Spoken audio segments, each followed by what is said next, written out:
ನೀವೆಲ್ಲರೂ ಕೂಡ ಕಾತರದಿಂದ ವೆಯ್ಟ್ ಮಾಡ್ತಾ ಇರಾ ಸಿಇಟಿ ರಿಸಲ್ಟ್ ಯಾವಾಗ ಬರುತ್ತೆ ಅಂತ. ಆದರೆ ನೀವೆಲ್ಲರೂ ಕೂಡ ತಿಳ್ಕೊಬೇಕಾಗಿರೋದು ಅಂದರೆ ಸಿಇಟಿ ರಿಸಲ್ಟ್ ಬಂದಾದ್ಮೇಲೆ ಏನು ಕೆಲಸನ ಮಾಡಬೇಕು ಅನ್ನೋದನ್ನ. ಓಕೆನಾ? ಯಾಕೆಂದರೆ ನಿಮಗೆ ಕೌನ್ಸಲಿಂಗ್ ಈ ವರ್ಷ ಕಂಪ್ಲೀಟಾಗಿ ಪ್ರೋಸೆಸ್ನ ಚೇಂಜಸ್ನ ಮಾಡಿದ್ದಾರೆ. ಅದರಿಂದ ನಿಮಗೆ ಈ ಒಂದು ವಿಡಿಯೋದಲ್ಲಿ ಸಿಇಟಿ ರಿಸಲ್ಟ್ ಬಂದಾದ್ಮೇಲೆ ನೀವೇನೇನು ಕೆಲಸಗಳನ್ನ ಮಾಡಬೇಕು, ಯಾವ ರೀತಿ ಒಂದು ಪ್ರೊಸೀಜರ್ ಇರುತ್ತೆ ಕೌನ್ಸಲಿಂಗ್ನ ಅಟೆಂಡ್ ಮಾಡೋಕ್ಕೆ, ಮತ್ತು ನಿಮ್ಮ ಸಿಇಟಿ ರಿಸಲ್ಟ್ ಯಾವಾಗ ಬರುತ್ತೆ, ಏನಕ್ಕೆ ಡಿಲೇ ಆಗ್ತಿದೆ, ಎಲ್ಲದ್ರ ಬಗ್ಗೆನೂ ಕೂಡ ಈ ಒಂದು ವಿಡಿಯೋದಲ್ಲಿ ನಿಮಗೆ ತಿಳಿಸ್ಕೊಡ್ತೀನಿ. ಈ ವರ್ಷ ನೀವೇನಾದರೂ ಸಿ ಇ ಟಿ ಎಕ್ಸಾಮ್ನ ಬರ್ದಿದ್ದೀರಾ, ಹಾಗೆ ಸಿ ಇ ಟಿ ರಿಸಲ್ಟ್ಗೋಸ್ಕರ ವೆಯ್ಟ್ ಮಾಡ್ತಾ ಇದ್ದೀರಾ, ಹಾಗೆ ಸಿ ಇ ಟಿ ಕೌನ್ಸಲಿಂಗ್ನ ಅಟೆಂಡ್ ಮಾಡಬೇಕು ಅಂತ ಅಂದ್ಕೊಂಡಿದ್ದೀರಾ ಅಂದರೆ ನಿಮಗೆಲ್ಲರಿಗೂ ಕೂಡ ಈ ಒಂದು ವಿಡಿಯೋ ಇಂಪಾರ್ಟೆಂಟ್ ಆಗಿರುತ್ತೆ. ಪ್ರತಿಯೊಬ್ಬರು ಕೂಡ ವಿಡಿಯೋನ ಗಮನ ಇಟ್ಟು ಕೊನೆವರೆಗೂ ಕೂಡ ನೋಡ್ತಾ ಹೋಗಿ. ಅದಕ್ಕಿಂತ ಮುಂಚೆ ಯಾರು ಚಾನಲ್ ಸಬ್ಸ್ಕ್ರೈಬ್ ಮಾಡ್ಕೊಂಡ್ರಲ್ಲ, ಪ್ರತಿಯೊಬ್ಬರು ಕೂಡ ಸಬ್ಸ್ಕ್ರೈಬ್ ಮಾಡ್ಕೊಳ್ಳಿ. ಹಾಗೆ ಪ್ರತಿಯೊಬ್ಬರು ಕೂಡ ವಿಡಿಯೋಕ್ಕೊಂದು ಲೈಕ್ ಕೊಡಿ.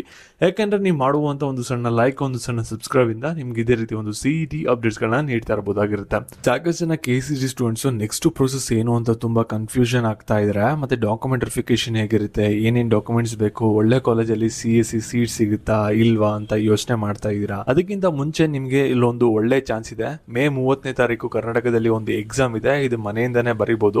ಈ ಎಕ್ಸಾಮಲ್ಲಿ ನೀವು CSE ಸೀಟ್ ಜೊತೆ ಅಪ್ ಟು 100% ಸ್ಕಾಲರ್ಶಿಪ್ ಕೂಡ ನಿಮಗೆ ಸಿಗ್ಬೋದು. ಅದು ಕೂಡ KCT ರಿಸಲ್ಟ್ ಬರೋಕ್ಕಿಂತ ಮುಂಚೆ. ಇದ್ರ ಲಿಂಕ್ ನಿಮಗೆ ಡಿಸ್ಕ್ರಿಪ್ಷನ್ ಬಾಕ್ಸಲ್ಲಿದೆ. 4 ಇಯರ್ಸ್ ಇಂಜಿನಿಯರಿಂಗ್ನ ನೀವು artificial intelligence and machine learning, data science ಫೀಲ್ಡಲ್ಲಿ ಸ್ಟೂಡೆಂಟ್ಸ್ ಫಸ್ಟ್ ಇಯರಿಂದನೇ practical learning, modern classroom, industry focus curriculum ಇರುತ್ತೆ. ಕಂಟೆಂಟ್ ಕ್ರಿಯೇಷನ್, ಪ್ರಾಜೆಕ್ಟ್ ಇವೆಲ್ಲ ಮೂಲಕ ನೀವು ನೆಕ್ಸ್ಟ್ ಲೆವೆಲ್ ಎಕ್ಸ್ಪೋಜರ್ ಸಿಗುತ್ತೆ. ಇಲ್ಲಿ ಅಂದರೆ NITಲಿ ಮಾತ್ರ. NIT ಮ್ಯಾಂಗ್ಳೂರ್ ಮತ್ತು ಬೆಂಗಳೂರು ಮತ್ತು ಹೈದರಾಬಾದ್, ಹಾಗೆ ಇಂಡಿಯಾದಲ್ಲಿ ಹಲವು 30+ ಲೊಕೇಶನ್ಸ್ ಅಲ್ಲಿ ಇದೆ. ಸೊ ಲೇಟ್ ಮಾಡಬೇಡಿ, ಇದ್ರ ಲಿಂಕ್ ಡಿಸ್ಕ್ರಿಪ್ಷನ್ ಬಾಕ್ಸ್ ಅಲ್ಲಿ ಇದೆ. ಅಪ್ಲೈ ಮಾಡಿ. ಏನೇ ಆಗಲಿ ನಾವು ನಿಮ್ಮ ಜೊತೆ ಇದ್ದೀವಿ. ನಾವು ಮಾಡಲಾರದನ್ನ ನೀವು ಮಾಡಿ ಅಂತ ಎಲ್ಲರೂ ಕೂಡ ಸಪೋರ್ಟ್ ಮಾಡಿ, ಅವರಿಗೆ ಕಾನ್ಫಿಡೆಂಟ್ನ ತುಂಬಿ. ನಾವು ಬ್ಯಾಕ್ ವಿಡಿಯೋ ಬಗ್ಗೆ ಬರೋಣ. ಈಗ ಪ್ರತಿಯೊಬ್ಬರು ಕೂಡ ವಿಡಿಯೋನ ಗಮನ ಇಟ್ಟು ಕೊನೆವರೆಗೂ ಕೂಡ ನೋಡ್ತೋಗಿ. ಇವಾಗ ವಿಡಿಯೋನ ಯಾರು ಕೂಡ ಮಧ್ಯ ಸ್ಕಿಪ್ ಮಾಡಕ್ಕೆ ಹೋಗ್ಬಿಡಿ. ಇಲ್ಲಿ ಫಸ್ಟ್ ನಿಮಗೆ CET ರಿಸಲ್ಟ್ ಬಂದಾದ್ಮೇಲೆ ನೀವೇನೊಂದು ಕೆಲಸನ ಮಾಡಬೇಕು ಅದ್ರ ಬಗ್ಗೆ ತಿಳಿಸ್ಕೊಡ್ತೀನಿ. ಅದಾದ್ಮೇಲೆ ನಿಮ್ಮ CET ರಿಸಲ್ಟ್ ಯಾವಾಗ ಬರುತ್ತೆ ಅದ್ರ ಬಗ್ಗೆ ತಿಳಿಸ್ಕೊಡ್ತೀನಿ. ಓಕೆನಾ? ಇವಾಗ ನಿಮ್ಮ CET ರಿಸಲ್ಟ್ ಅನೌನ್ಸ್ಮೆಂಟ್ ಆಯಿತು ಅಂತ ಅಂದ್ಕೊಳ್ಳಿ ನಾಳೆ. ಆವಾಗ ನೀವೇನು ಮಾಡಿ ಅಂದರೆ ನಿಮ್ಮ PUC ಸ್ಕೋರು ಹಾಗೆ KCT ಸ್ಕೋರು ಕರೆಕ್ಟಾಗಿ ಫೆಚ್ ಆಗಿದೆಯಾ, ನಿಮ್ಮದು ಕರೆಕ್ಟ್ ರ್ಯಾಂಕಿಂಗ್ ಡಿಸ್ಪ್ಲೇ ಆಗಿದೆಯಾ ಅನ್ನೋದನ್ನ ಒಂದ್ಸಲ ವೆರಿಫೈ ಮಾಡ್ಕೊಳ್ಳಿ. ಓಕೆನಾ? ಅದ್ರ ಬೇಸಿಸ್ ಮೇಲೆ ಏನಾಗುತ್ತೆ ಅಂದರೆ ನಿಮಗೆ ಕೌನ್ಸಲಿಂಗಲ್ಲಿ ಸೀಟ್ ಅಲಾಟ್ಮೆಂಟ್ ಆಗೋದು. ಏನಾದರೂ ಇನ್ ಕೇಸ್ ಮಿಸ್ಟೇಕ್ ಆಗಿತ್ತು ಅಂದರೆ ಏನೋ ಗಾಬರಿ ಪಡ್ಕೋಬೇಡಿ.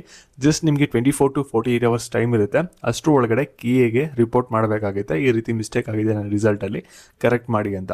ಅವಾಗ ಏನು ಮಾಡ್ತಾರೆ ಅಂದರೆ ಕೌನ್ಸಲಿಂಗಿನ ಮುಂಚೆ ಅದನ್ನ ಕರೆಕ್ಟ್ ಮಾಡ್ತಾರೆ. ಓಕೆನಾ? ಎರಡನೇದಾಗಿ ನೀವೇನು ಮಾಡಬೇಕಾಗುತ್ತೆ ಅಂದರೆ ಕ್ಲಾಸ್ B ಇಂದ ಓವರ್ಗೂ ಕೂಡ ನೀವೇನಾದರೂ ಬಿಲಾಂಗ್ ಆಗಿತ್ತು ಅಂದರೆ ನಿಮ್ಮದು ಆಫ್ಲೈನ್ ಡಾಕ್ಯುಮೆಂಟ್ ವೆರಿಫಿಕೇಷನ್ ಕಂಪ್ಲೀಟಾಗಿ ಮುಗ್ದಿರಬೇಕು. ಕ್ಲಾಸ್ A ವಿದ್ಯಾರ್ಥಿಗಳಾಗಿತ್ತು ಅಂದರೆ ನಿಮ್ಮ ಹತ್ತಿರದ PU ಕಾಲೇಜಲ್ಲಿ ನಿಮ್ಮ ಡಾಕ್ಯುಮೆಂಟ್ ವೆರಿಫಿಕೇಷನ್ ಮುಗ್ದಿರಬೇಕು, ನಿಮ್ದೇನಾದರೂ ಆನ್ಲೈನಲ್ಲಿ ವೆರಿಫೈ ಆಗಿಲ್ಲ ಅಂದರೆ. ಮತ್ತು ನೀವೇನಾದರೂ ಸ್ಪೆಷಲ್ ಕ್ಯಾಟಗರಿ ಏನಾದರೂ ಕ್ಲೈಮ್ ಮಾಡಿದ್ದೀರಾ ಅಂದರೆ ಅದೆಲ್ಲ ಕೂಡ ಡಾಕ್ಯುಮೆಂಟ್ ವೆರಿಫಿಕೇಷನ್ನ ನೀವು KAಗೆ ಹೋಗಿ ವೆರಿಫೈ ಮಾಡಿಸ್ಕೊಂಡಿರ್ಬೇಕಾಗಿರುತ್ತೆ.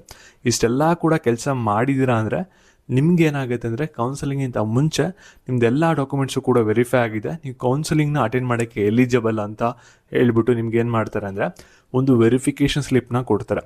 ಆ ಒಂದು ವೆರಿಫಿಕೇಷನ್ ಸ್ಲಿಪ್ಪಲ್ಲಿ ಬಂದ್ಬಿಟ್ಟು ನಿಮ್ಮ CET ಆಪ್ಷನ್ ಎಂಟ್ರಿ ನಂಬರ್ ಇರುತ್ತೆ. ಓಕೆನಾ? ಆಪ್ಷನ್ ಎಂಟ್ರಿ CET ನಂಬರ್ ಅಂತ ಇರುತ್ತೆ. ಅದನ್ನ ನೀವು ಎಂಟರ್ ಮಾಡಿದ್ರೇ ಅಲ್ಲಿ ಲಾಗಿನ್ ಆಗಿಬಿಟ್ಟು ನೀವು ಕೌನ್ಸಿಲಿಂಗ್ನ ಅಟೆಂಡ್ ಮಾಡೋಕ್ಕೆ ಸಾಧ್ಯ ಆನ್ಲೈನಲ್ಲಿ. ಇಲ್ಲ ಅಂದರೆ ಮಾಡೋಕ್ಕಾಗಲ್ಲ. ಸರಿನಾ? ಇವೆರಡು ವಿಷಯದ ಬಗ್ಗೆ ನೀವು ಗಮನ ವಹಿಸಿ. ಓಕೆನಾ?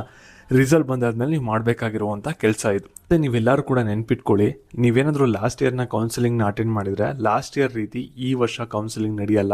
ಈ ವರ್ಷ ಕೌನ್ಸಿಲಿಂಗ್ ಪ್ರೋಸೆಸ್ ಬಂದ್ಬಿಟ್ಟು ಕಂಪ್ಲೀಟಾಗಿ ಚೇಂಜಸ್ ಆಗುತ್ತೆ. ಇಲ್ಲಿ ಡೈರೆಕ್ಟರ್ ಅವರು 2 ವಿಷಯನ ಹೇಳಿದ್ದಾರೆ ಅವರು ಅಫಿಷಿಯಲ್ ಯೂಟ್ಯೂಬ್ ಚಾನಲಲ್ಲಿ. ಅವ್ರು ಏನು ಹೇಳಿದ್ದಾರೆ ಅಂದರೆ ಮೊದಲೇ ವಿಷಯ ಬಂದ್ಬಿಟ್ಟು ನೀಟ್ ಎಕ್ಸಾಮ್ಗಿಂತ ಮುಂಚೆ ನಾವು ಕೌನ್ಸಿಲಿಂಗ್ನ ಸ್ಟಾರ್ಟ್ ಮಾಡ್ಬೋದು ಅಂತ ಹೇಳಿದ್ದಾರೆ. ಮತ್ತು ನೀಟ್ ರಿಸಲ್ಟ್ ಬರೋದೇನಾದರೂ ಡಿಲೇ ಆಯಿತು ಅಂದರೆ ನಾವು ಸೆಕೆಂಡ್ ರೌಂಡ್ ಕೌನ್ಸಿಲಿಂಗ್ನು ಕೂಡ ಸ್ಟಾರ್ಟ್ ಮಾಡಿಬಿಡ್ತೀವಿ KCT ಅನ್ನೋದನ್ನು ಕೂಡ ಹೇಳಿದ್ದಾರೆ. ಅದರಿಂದ ಈ ವರ್ಷ ಕೌನ್ಸಿಲಿಂಗ್ ಪ್ರಕ್ರಿಯೆ ಬಂದ್ಬಿಟ್ಟು ಕಂಪ್ಲೀಟ್ಲಿ ಚೇಂಜಸ್ ಇರುತ್ತೆ.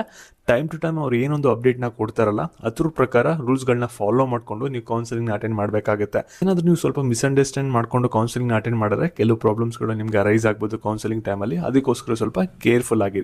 ಓಕೆನಾ? ಏನೇನು ಚೇಂಜಸ್ ಆಗುತ್ತೆ ಅದೆಲ್ಲ ಕೂಡ ನಿಮಗೆ ಅಪ್ಕಮಿಂಗ್ ವೀಡಿಯೋಸಲ್ಲಿ ತಿಳಿಸ್ಕೊಡ್ತೀನಿ. ಜಸ್ಟ್ ನಮ್ಮ ಚಾನಲ್ ಸಬ್ಸ್ಕ್ರೈಬ್ ಮಾಡ್ಕೊಳ್ಳಿ. ಹಾಗೆ ಪ್ರತಿಯೊಬ್ಬರು ಕೂಡ ವಿಡಿಯೋಗೊಂದು ಲೈಕ್ ಕೊಟ್ಟಿರಿ. ಓಕೆನಾ? ಇವಾಗ ನೆಕ್ಸ್ಟ್ ಏನಂದರೆ ನಿಮ್ಗೆಲ್ಲರಿಗೂ ಕೂಡ ಮೇಯ್ನಾಗಿ ಡೌಟ್ ಇರೋದೇನೆಂದರೆ CET ರಿಸಲ್ಟ್ ಯಾವಾಗ ಬರುತ್ತೆ, ಇನ್ನೂ ಕೂಡ ಏನಕ್ಕೆ ಬಂದಿಲ್ಲ ಅಂತ. ಇಲ್ಲಿ CET ರಿಸಲ್ಟ್ ಯಾವಾಗ ಬರುತ್ತೆ ಅಂದರೆ ಇಲ್ಲಿ ಅಗ್ರಿ ಪ್ರಾಕ್ಟಿಕಲ್ ಎಕ್ಸಾಮ್ ಅಂದ್ಬಿಟ್ಟು ಇವಾಗ ಪೋಸ್ಟ್ಪೋನ್ ಆಗಿದೆ. ಅದು ಜೂನ್ 1ನೇ ತಾರೀಕಿದೆ. 2ನೇ ತಾರೀಕಿಗೆ ಅವ್ರು ರಿಸಲ್ಟ್ ಕೊಡ್ತಾರೆ ಯೂನಿವರ್ಸಿಟಿ ಕಡೆಯಿಂದ. ಅದು KAಗೆ ಹೋಗುತ್ತೆ 3ನೇ ತಾರೀಕಷ್ಟರಲ್ಲಿ. ನಮ್ಗೆ ಏನಾಗ್ಬೋದು ಅಂದರೆ ನಿಮ್ಮ ರಿಸಲ್ಟ್ ಬಂದ್ಬಿಟ್ಟು ಜೂನ್ ಫಸ್ಟ್ ವೀಕಲ್ಲಿ ಬರುವಂಥ ಚಾನ್ಸಸ್ ಇದೆ. ಆದರೆ 100% ಗ್ಯಾರಂಟಿ ಕೊಡೋಕ್ಕಾಗಲ್ಲ. ಆದರೆ ಜೂನ್ 2nd ವೀಕಲ್ಲಿ 100% ಗ್ಯಾರಂಟಿ ಆಗಿ ನಿಮ್ಮ ರಿಸಲ್ಟ್ ಬಂದೇ ಬರುತ್ತೆ. ಜೂನ್ 1st ವೀಕಲ್ಲಿ ನಿಮ್ಮ ರಿಸಲ್ಟ್ ಬರೋದು ಏನಾದರೂ ಮಿಸ್ ಆಯಿತು ಅಂದರೆ. ಓಕೆನಾ? ಮತ್ತು ಈ ಒಂದು ವಿಡಿಯೋ ನಿಮ್ಮ ಫ್ರೆಂಡ್ಸ್ಗಳಿಗೆ ಯಾರ್ಯಾರಿಗೆ ಸೇ ಆಗುತ್ತೆ ಅವ್ರಿಗೆಲ್ಲರಿಗೂ ಕೂಡ ಶೇರ್ ಮಾಡಿ. ಟೆಸ್ಟ್ ಲಿಂಕ್ ಬಂದುಬಿಟ್ಟು ಡಿಸ್ಕ್ರಿಪ್ಷನ್ ಬಾಕ್ಸ್ ಇರುತ್ತೆ, ಒಂದ್ಸಲ ಕ್ಲಿಕ್ ಮಾಡಿ ಚೆಕ್ ಮಾಡಿ. ಹಾಗೆ ನೆಕ್ಸ್ಟ್ ಅಪ್ಡೇಟ್ಸ್ಗಾಗಿ ಪ್ರತಿಯೊಬ್ಬರು ಕೂಡ ಚಾನಲ್ನ ಸಬ್ಸ್ಕ್ರೈಬ್ ಮಾಡ್ಕೊಳ್ಳಿ.